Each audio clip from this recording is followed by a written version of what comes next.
Industrialization in the colonies. Unit 3.1, The Age of Indian Textiles. Before the age of machine industries, silk and cotton goods from India dominated the international market in textiles. Coarser cotton were produced in many countries, but the finer varieties often came from India. American and Persian merchants took the goods from Punjab to Afghanistan, Eastern Persia, and Central Asia.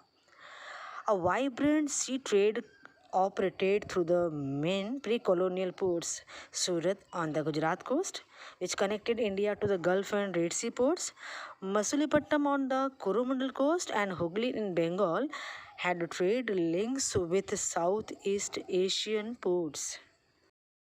A variety of Indian merchants and bankers were involved in this network of export trade, like financing production, carrying goods, and supplying exporters. Supply merchants linked the port towns to the inland regions.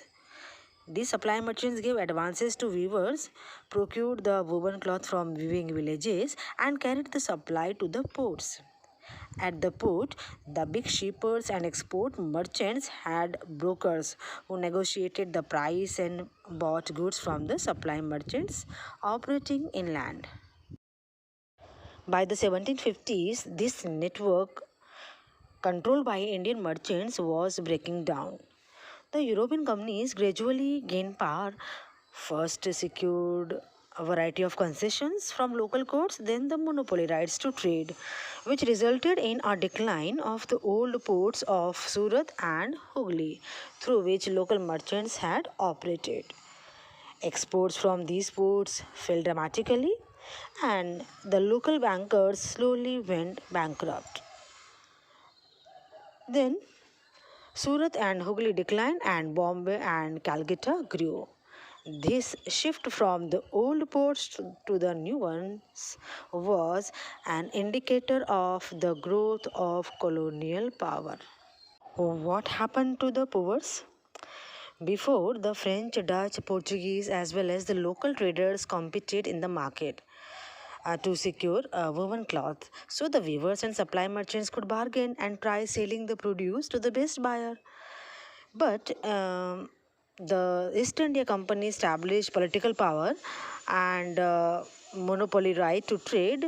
They tried to develop a system of control that would eliminate competition, control cost, and ensure regular supplies of cotton and silk goods.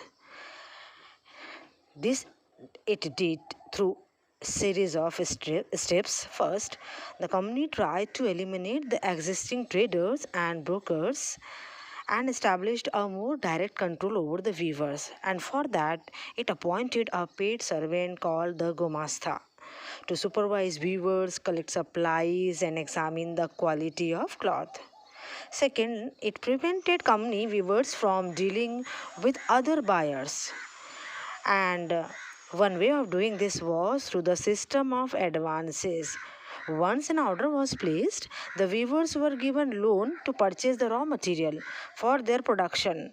Those who took loans had to hand over the cloth they produced to the Gomasthas. They could not take it to any other trader.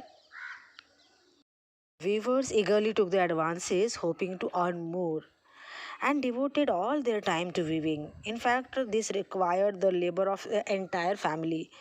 Children and women all engaged in this process. However, in many weaving villages, there were reports of clashes between weavers and Gomasthas. Because these new Gomasthas were outsiders and they had no social link with the village. They acted arrogantly, marched into villages with sepoys and peons, and punished weavers for delays in supply. The weavers lost the joy of bargaining, and the company was paying them very low prices, and the loans they had accepted tied them to the company.